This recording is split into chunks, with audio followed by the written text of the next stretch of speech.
नमस्ते सभी प्यारे बच्चों। आपको अवगत होगा कि ये एक YouTube चैनल बनाया गया है हमारे द्वारा, और इसी के साथ साथ हम आपके अभिभावकों माता पिता जी को भी हम प्रणाम नमन नमस्ते करना चाहेंगे। प्यारे बच्चों, क्लास 11th का ये एक YouTube चैनल बनाया है आपका। इसमें हम आपको 11th का यूपी बोर्ड प्रयागराज पूर्वतनाम इलाहाबाद का जो भी सिलेबस है क्लास 11th का, वो हम सभी चैप्टर वाइज इसमें चलेंगे। और ये हम कल वीडियो में बता चुके हैं आपको कि जो भी आपका हम पढ़ाएंगे क्लास 11th का, तो उसमें सबसे पहले इंक्लूड होगा क्लास 10th का। आप क्लास 10th का तो उसमें पढ़ेंगे ही, मतलब कहने का ये हुआ है जो 10th से रिलेटेड चैप्टर हैं वो आप सबसे पहले पढ़ेंगे। उसके बाद जो न्यू चैप्टर आपकी क्लास 11th में, क्यों आपकी क्लास चेंज हुई है तो निश्चित है चैप्टर चेंज होंगे, फिर आपको न्यू चैप्टर पढ़ाए जाएंगे। सबसे पहले चैप्टर का क्रम लेंगे हम हाई स्कूल स्तर से। जो भी क्लास 11th के प्यारे बच्चे देख रहे हैं वीडियो, तो आप इस वीडियो को सब्सक्राइब ज़रूर करें। सब्सक्राइब करने से आपको हमारे जितने भी 11th क्लास के वीडियो हैं आपको मिलते रहेंगे समय पे, डेली की डेली मिलते रहेंगे। इसी के साथ साथ चैनल को जब वीडियो देखें चैनल में, तब उसको वीडियो को लाइक करें। कोई अगर कमेंट आपको देना है वो कमेंट आप दे सकते हैं, और आप ऑनलाइन पढ़ाई अपनी जारी रख सकते हैं किसी भी तरीके से, अभी लॉकडाउन की स्थिति में या नॉन लॉकडाउन की स्थिति में। हम आपको कंटिन्यू इस चैनल पर पढ़ाएंगे। इसी के साथ साथ प्यारे बच्चों, जो भी आपके संपर्क में बच्चे हैं, लड़कों के संपर्क में या लड़कियों के संपर्क में, जो भी आपके सहपाठी हैं, साथी हैं, उनको भी आप बता सकते हैं, एडवाइस कर सकते हैं कि हम ये चैनल चला रहे हैं, और इसमें आप जुड़कर इस चैनल पर पढ़ने का प्रयास करें। प्यारे बच्चों, जो भी सिलेबस आपका है, अब NCERT सिलेबस है आपका, केवल और केवल NCERT। इसके अलावा और कोई सिलेबस नहीं है। CBSE board, UP board equal syllabus हो गया है, बस हिंदी मीडियम इंग्लिश मीडियम का फ़र्क रह गया है। तो इस पे हमारे साथ इंग्लिश मीडियम के भी बच्चे पढ़ सकते हैं अगर वो पढ़ना चाहें, और हिंदी मीडियम के तो बच्चे पढ़ ही रहे हैं। प्यारे बच्चों, इसी के साथ साथ आपको हम 11th का जो बुक्स पढ़ाएंगे, देखिए NCERT के साथ साथ कुछ ऐसे भी क्वेश्चन पढ़िए जिनका आप आगे इंटर में जाके यूज कर सकें, या फिर इंटर की बोर्ड एग्ज़ाम में वो ऐसा हो सकता है कि मिल जाए क्वेश्चन, तो आप सॉल्व कर सकें। NCERT के लिमिटेड क्वेश्चन हैं, उनके अलावा भी हम लोग कुछ एक्स्ट्रा क्वेश्चन पढ़ने का प्रयास करेंगे। तो इसी क्रम में प्यारे बच्चों, हमने जो बुक्स रखी है वो आपकी नगीन प्रकाशन की बुक्स है। बहुत अच्छी बुक्स है ये। लेखक है इसके श्री मधुर गुप्ता जी। श्री मधुर गुप्ता जी इसके लेखक हैं। नगीन प्रकाशन की बुक्स है ये। तो यही हम आपकी स्टार्ट करेंगे। इसमें क्या है, NCERT के सभी क्वेश्चन हैं, उसके साथ साथ आपके एक्स्ट्रा क्वेश्चन भी हैं जिनका हमें समय समय पे काम पड़ जाता है। कहीं कोई पूछ देता है तो हम लोग उसे बता सकें। अब प्यारे बच्चों, इसके कुछ चैप्टर की बात कर लें। क्या क्या विषय सूची है, हमें क्या आखिर पढ़ना है, क्या सिलेबस है, इस सभी जानकारी को हम ध्यानपूर्वक देखने का प्रयास करेंगे। तो आइए प्यारे बच्चों, हमने विषय सूची लेकर रखा है, तो विषय सूची हम लोग देखेंगे क्या क्या हमें आखिर पढ़ना है। देखिए, हमें समुच्चय पढ़ना है, सेट्स, समुच्चय पढ़ना है। सेकंड नंबर पे हमें संबंध तथा फलन पढ़ना है। संबंध एवं फलन। तीसरे नंबर पे हमें प्यारे बच्चों कोणों का मापन पढ़ना है। बहुत ध्यान से देखें, कोणों का मापन। चौथे नंबर पर हमें त्रिकोणमिति फलन पढ़ना है। त्रिकोणमिति फलन। पांचवें नंबर पे हमें प्रतिबंधित त्रिकोणमिति सर्वसमकाएं पढ़नी है। बहुत ध्यान से देखें आप। प्रतिबंधित त्रिकोणमिति सर्वसमिकाएं।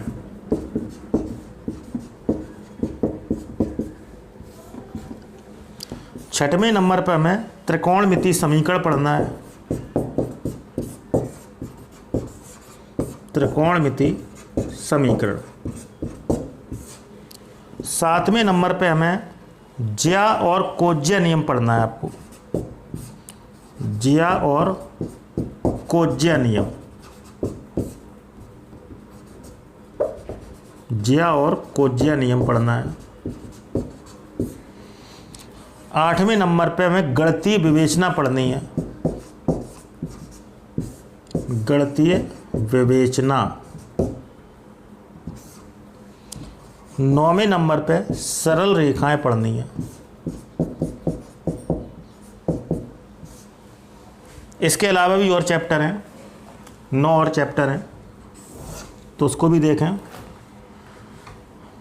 10वां चैप्टर पढ़ना है हमें गणितीय आगमन का सिद्धांत। गणितीय आगमन का सिद्धांत। 11वां चैप्टर पढ़ना है हमें सम्मिश्र संख्या एवं द्विघात समीकरण। सम्मिश्र संख्याएं एवं द्विघात समीकरण। 12वां चैप्टर पढ़ना है हमें अनुक्रम तथा श्रेणी। अनुक्रम तथा श्रेणी। 13वां चैप्टर पढ़ना है हमें क्रमचय और संचय। क्रमचय और संचय। 14वां चैप्टर हमें पढ़ना है द्विपद प्रमेय।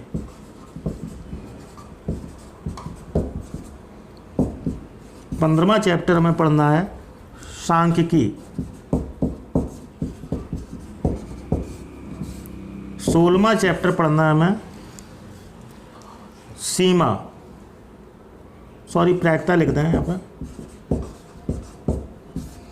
17वां चैप्टर पढ़ना है हमें सीमा, और लास्ट चैप्टर 18वां पढ़ना है सततता। ये तो आपका सिलेबस है। 18 चैप्टर हैं। एक तरीके से कह सकते हैं 9 चैप्टर आपके ये फर्स्ट पेपर के हैं और 9 चैप्टर आपके सेकंड पेपर के हैं। Total 18 chapter. प्यारे बच्चों, इसमें हम क्लास 10th से पढ़ के क्या आए हैं ये भी हम लोग समझ लें।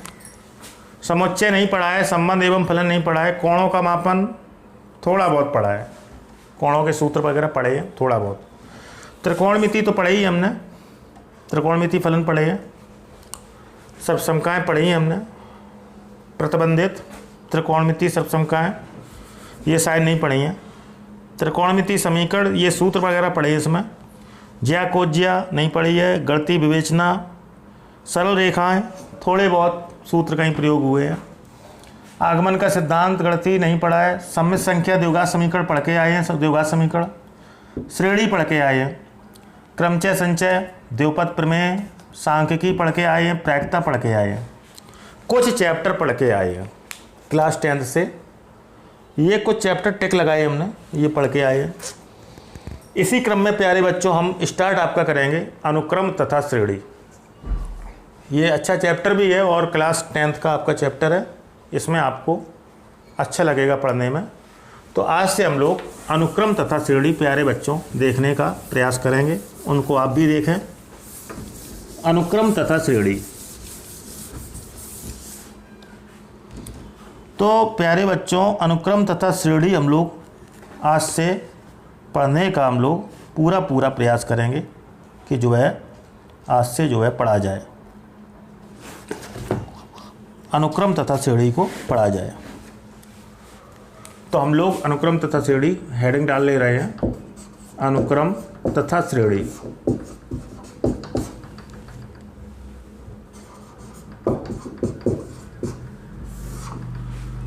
कक्षा 11 का ये चैप्टर है आपका, अनुक्रम तथा श्रेणी यानी सीक्वेंस एंड सीरीज। सबसे पहले हम लोग बात करेंगे अनुक्रम की।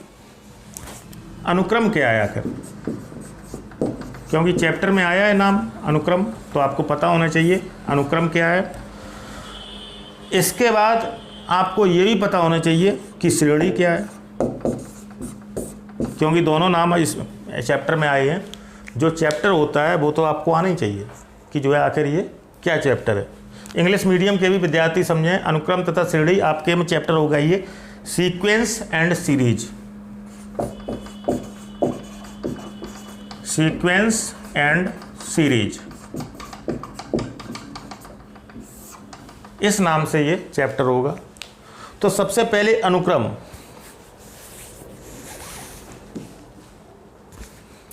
अनुक्रम क्या है? अनुक्रम जो है एक संख्याओं का समूह है प्यारे बच्चों, एक ऐसी संख्याओं का समूह है जिसको किसी निश्चित क्रम में निश्चित नियम के अनुसार व्यवस्थित किया गया है।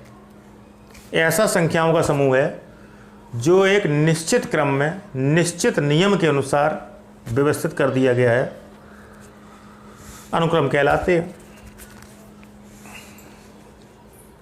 जो संख्या अनुक्रम में रखी जाती हैं वो अनुक्रम के पद कहलाएंगे। इसी के साथ साथ अनुक्रम का जो व्यापक पद होता है इसे हम एनवा पद के नाम से जानते हैं। कोई भी अनुक्रम है उसका व्यापक पद एनवा पद होता है। इसी के साथ साथ और भी जानकारी देंगे। अनुक्रम के जो लिमिटेड पद होते हैं, जैसे आपको 4 पद दिए गए तो वो आपके सीमित अनुक्रम कहलाएगा, और जिसमें अनंत पद हैं वो आपके असीमित हैं, इन्फिनिटली टर्म है इसमें, तो वो असीमित अनुक्रम कहलाते हैं। फिर आपकी श्रेणी क्या होती है? जो अनुक्रम दी जाती है जो है वो एक निश्चित नियम का पालन करने लगे अगर, ठीक है, जैसे हाई स्कूल में किया था T2 minus T1 equal to T3 minus T2, द्वितीय पद माइनस प्रथम पद बराबर तृतीय पद माइनस द्वितीय पद। एक निश्चित नियम लगना लगे तो फिर आपका वही बन जाता है क्या, जो है श्रेणी। तो आइए सबसे पहले इनकी थोड़ी हल्की सी परिभाषा देखने का प्रयास करें। सबसे पहले अनुक्रम। अनुक्रम क्या लिखेंगे आप?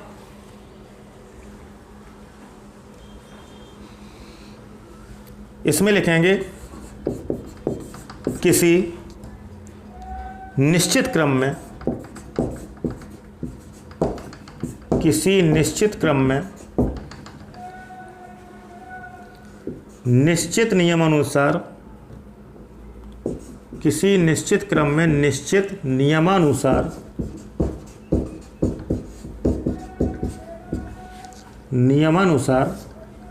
व्यवस्थित पद या व्यवस्थित संख्याएं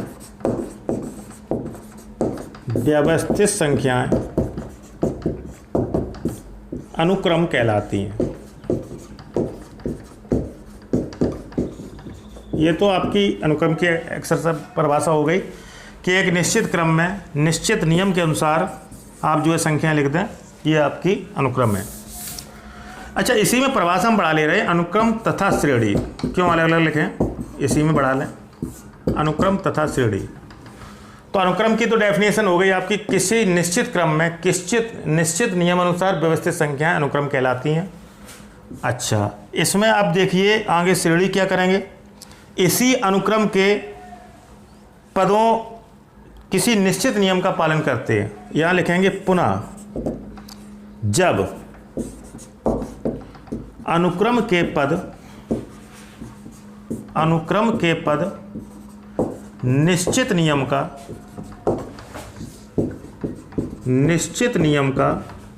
पालन करते हैं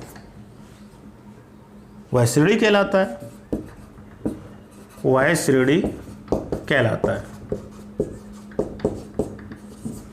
इसी में हमने परिभाषा कर दी। सबसे पहले अनुक्रम की परिभाषा है निश्चित क्रम में निश्चित नियम के अनुसार व्यवस्थित आंकड़े आपके संख्याएं अनुक्रम कहलाएंगी। जब उसी अनुक्रम की व्यवस्था में एक निश्चित नियम लगने लगे तो आपका वही सीरीज बन जाता है, श्रेणी बन जाता है। कुछ और बातें बताई थी आपको हमने, क्या बातें बताई थी जो है, तो इसमें कुछ महत्वपूर्ण पॉइंट लिखेंगे आप, महत्वपूर्ण। तो महत्वपूर्ण में पहला पॉइंट आप लिख सकते हैं, अनुक्रम में या श्रेणी में जो भी पद होते हैं वो अनुक्रम के पद कहलाते हैं। क्या कहलाते हैं? अनुक्रम के पद। यानी कि अनुक्रम में उपस्थित संख्याएं अनुक्रम के पद कहलाते हैं। अनुक्रम के पद कहलाते हैं। भाई कोई भी अनुक्रम दिया गया है उसमें जो संख्याएं होंगी वो पद कहलाएंगे, उसके अनुक्रम के पद कहलाते हैं। दूसरा पॉइंट आपका बन सकता है, अनुक्रम के nवें पद को व्यापक या मानक पद या TN कहते हैं। ये हाई स्कूल में भी पढ़ा है, TN का मतलब क्या हुआ? T for term, N means N term, nवा पद, तो TN कहते हैं। और हमने थोड़ी जानकारी दी थी आपको, हमने क्या जानकारी दी थी?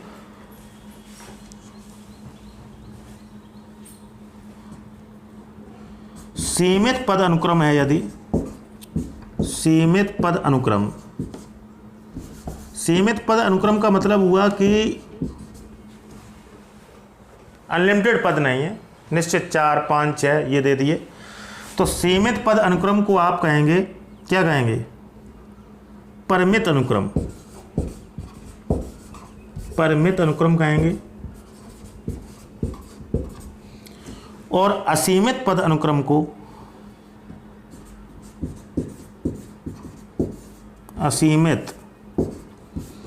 असीमित पद अनुक्रम को आप अपरिमित अनुक्रम कहेंगे।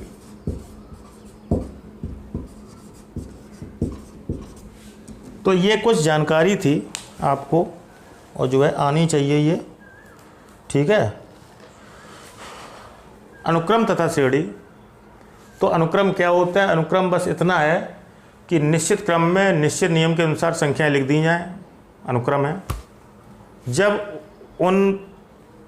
उस अनुक्रम में कोई निश्चित नियम लगने लगे तो वो आपका क्या होता है? श्रेणी कहलाता है। महत्वपूर्ण में हमने ये भी लिखा है कि अनुक्रम में उपस्थित संख्याएं जो होती हैं वो अनुक्रम के पद कहलाते हैं।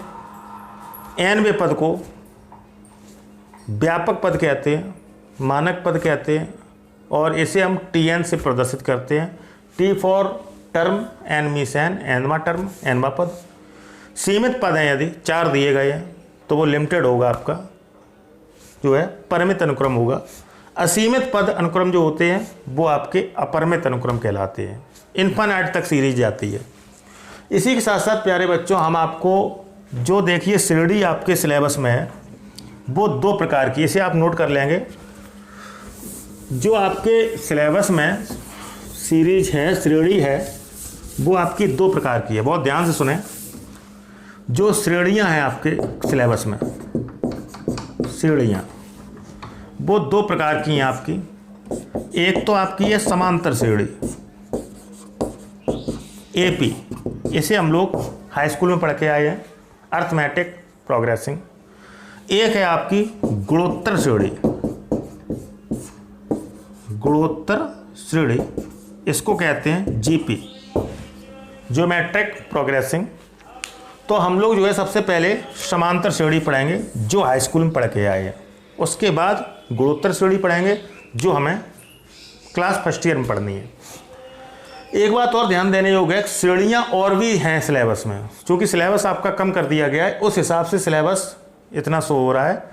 श्रेणियाँ और भी थी, हरात्मक श्रेणी थी, विविध श्रेणी थी, चरघातांकी श्रेणी थी, तो ये सब श्रेणियाँ ख़त्म कर दी गई हैं। इनका कहीं कहीं यूज आ जाता है तो हम आपको फॉर्मूला बता देंगे, बाकी काम पहचान जो सीरीज की होती है वही रहेगी। इसी क्रम में प्यारे बच्चों अभी हम समांतर श्रेणी तो स्टार्ट नहीं करेंगे, अनुक्रम तथा श्रेणी में केवल हमने जो बताया है आपको उसके अनुसार हम लोग जो है कुछ पढ़ने का प्रयास करेंगे। अभी सीरीज हम करेंगे स्टार्ट, मतलब पहले इसकी एक एक्सरसाइज पढ़ने का प्रयास करेंगे जितना हमने पढ़ लिया है। अभी अनुक्रम की डेफिनेशन पढ़ी है, श्रेणी की डेफिनेशन पढ़ी है, इसके साथ साथ हमने कुछ महत्वपूर्ण बिंदु भी पढ़े हैं, सीरीज के प्रकार पढ़े हैं कि हमें कितनी सीरीज पढ़नी है। इसी क्रम में प्यारे बच्चों हम आपको चलते हैं एक्सरसाइज की ओर, इसको आप लोग ध्यान से देखेंगे। एक्सरसाइज पहली आपकी एक्सरसाइज 3A स्टार्ट कर रहे हैं आज से, और आप लोग जो है अधिक से अधिक वीडियो देखने का प्रयास करें, दिन में कई बार वीडियो देखा करें, और जब कई बार देखेंगे तो आपको लर्न हो जाएगा, आपको याद हो जाएगा, आपको आने लगेगा। प्यारे बच्चों इसी क्रम में आपको क्वेश्चन नंबर पहला हम बताने जा रहे हैं, उसको आप ध्यान से देखें। क्वेश्चन पहला कह रहे हैं किसी अनुक्रम का nवां पद Tn निम्न प्रकार परिभाषित है, इसके प्रथम 4 पद लिखिए। देखिए nवां पद दिया गया है, हेडिंग बहुत ध्यान से देखें। किसी अनुक्रम का लिख दे रहे हैं, किसी अनुक्रम का nवां पद, अभी बताया था nवें पद को हम Tn कहते हैं, T फॉर टर्म, n लिख दें तो nवां पद, nवां टर्म। T2 लिख दें तो T फॉर टर्म, 2 का मतलब दूसरा पद। T100, T फॉर टर्म, 100 मतलब 100वां पद। तो इस तरीके से हम Tn दिया गया है, किसी अनुक्रम का nवां पद Tn निम्न प्रकार परिभाषित है, निम्न प्रकार परिभाषित है। इसके प्रथम 4 पद लिखने हैं आपको, इसके प्रथम 4 पद लिखिए, बहुत ध्यान से देखा करें। देखिए पहला क्वेश्चन ए पार्ट देखने का प्रयास करें। आपको Tn बराबर दे रहे हैं 3n + 1। अभी थोड़ी देर पहले हमने Tn का मतलब बताया है, क्वेश्चन में भी दिया गया है कि Tn का मतलब होता है ओनली nवां पद, nth टर्म, nवां पद। वो आपसे हेडिंग में भी कह रहे हैं किसी अनुक्रम का nवां पद Tn दे रहे हैं, उसका प्रथम 4 पद लिखना है। तो देखिए nवां पद दिया गया है, प्रथम 4 पद लिखेंगे। प्रथम 4 का मतलब है लाइन से प्रथम पद लिखेंगे, बहुत ध्यान से देखेंगे आप। फिर द्वितीय पद लिखेंगे, कोई अनुक्रम है ये। फिर तृतीय पद लिखेंगे और फिर चतुर्थ पद लिखेंगे। प्रथम पद को हम T1 कहेंगे, द्वितीय पद को हम T2 कहेंगे, तृतीय पद को हम T3 कहेंगे, चतुर्थ पद को हम T4 कहेंगे। कहने का मतलब हमें n के स्थान पे 1 रखेंगे तो T1 आएगा, 2 रखेंगे तो T2 आएगा, 3 रखेंगे तृतीय पद आएगा, तीसरा पद आएगा, T4 रखेंगे तो चौथा पद आएगा। कहने का मतलब इस n वाली कंडीशन पे ये चेंज करने होंगे हमें। तो आइए इनको चेंज करने का प्रयास करें। तो n बराबर 1, 2, 3 व 4 रखने पर जैसे ही आप रखेंगे आपको प्राप्त हो जाएगा। तो आइए सबसे पहले n = 1 रखने पर, फिर रखेंगे n = 2 रखने पर, फिर रखेंगे n = 3 रखने पर, फिर रखेंगे n = 4 रखने पर। तो आइए देखें 1 रखने का प्रयास करें। तो जहाँ जहाँ n है आपका 1 रख जाएंगे। तो T1 देखिए n के स्थान पे 1 आ गया, वहाँ पे 3 × 1 + 1, तो T1 आएगा आपका 3 एकम 3 + 1, T1 = हो गया आपका 4। आपका पहला पद आ गया 4। इसी तरीके से T2 2 रखेंगे आप। तो आइए देखें, तो T2 = 3 × 2 + 1, तो T2 = 3 × 2 = 6 + 1, तो T2 = हो गया 7। दूसरा पद आएगा 7। n बराबर 3 रखेंगे तो T3 बन जाएगा आपका। T3 = यहाँ पे n रख रहे 3, तो 3 × n के स्थान पे 3 + 1, तो T3 = 3 3 = 9 + 1, तो T3 = 10। तीसरा पद हो गया 10। इसी तरीके से चौथा पद निकाल लेंगे। तो n बराबर 4 रखने पर तो n जहाँ जहाँ है 2 जगह n है तो 4 रखेंगे, तो T4 इक्वल टू 3 × 4 + 1, तो T4 equal to 4 × 3 = 12 + 1, T4 equal to हो गया 13 आ गया आपका। कहने का मतलब हमें 4 पद लिखने थे और 4 पद आपको लिखने में कोई समस्या नहीं होनी चाहिए।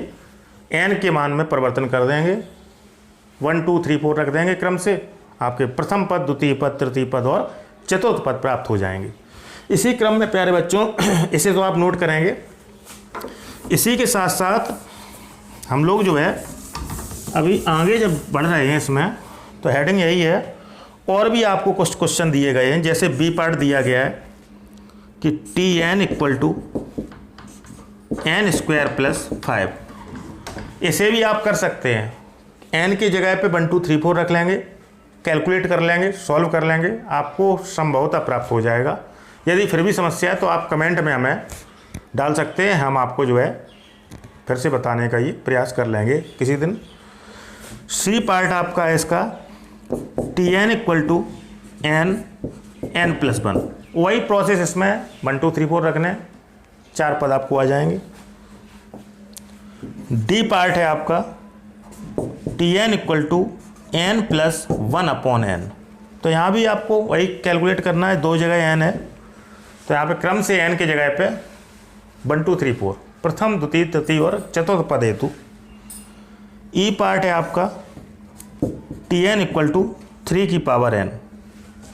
तो देखिए ये सभी क्वेश्चंस में आपको करना क्या है, n की जगह पे 1 2 3 और 4 रख के सॉल्व कर लेना है। और लिखने का तरीका हमने बताया ही है, प्रथम 4 पद लिखेंगे तो प्रथम पद, द्वितीय पद, तृतीय पद, चतुर्थ पद कॉमा लगा के आप इन्हें लिख सकते हैं।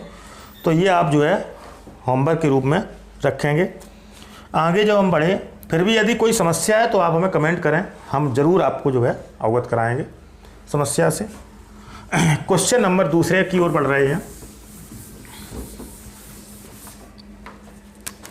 क्वेश्चन नंबर 2, देखिए क्वेश्चन नंबर 2 का है, किसी अनुक्रम का nवां पद, आपको nवां पद दे रहे हैं, बहुत ध्यान से देखें। nवां पद को Tn कहते हैं, तो पिछले क्वेश्चन में आपको बताया गया है। Tn इक्वल टू दे रहे हैं 3n - 7, और आपसे कह रहे हैं इसका 20वां पद ज्ञात कीजिए। आपको निकालना है 20वां पद, 20वां पद, संभवतः इसे T20 कहेंगे। T माने टर्म और 20 लिखा है तो 20वां टर्म, 20वां पद। तो आपको 20वां पद निकालना है। और किसी अनुक्रम में आपको दे रहे हैं nवां पद Tn इक्वल टू 3n - 7, तो हमें देखिए 20वां पद चाहिए, तो T वही लिखा है, n के रिप्लेसमेंट में क्या चाहिए हमें 20, तो सीधा 20 रख दें। तो सॉल्यूशन में आप क्या करेंगे प्यारे बच्चों, n बराबर 20 रखने पर जैसे ही आप n 20 रखेंगे तो आपका आंसर संभवतः आ जाएगा। तो T n की जगह पे 20, देखो प्राप्त होने लगा आपका T20 बराबर 3 × 20 - 7, तो T20 बराबर आपका रहेगा 20 × 60 - 7, T20 होगा आपका 53।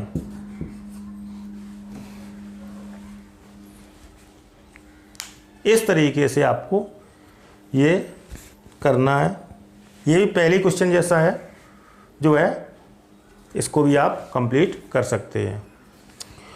इसके अलावा एक और क्वेश्चन है इसमें, तो वो भी हम बताने का प्रयास करेंगे।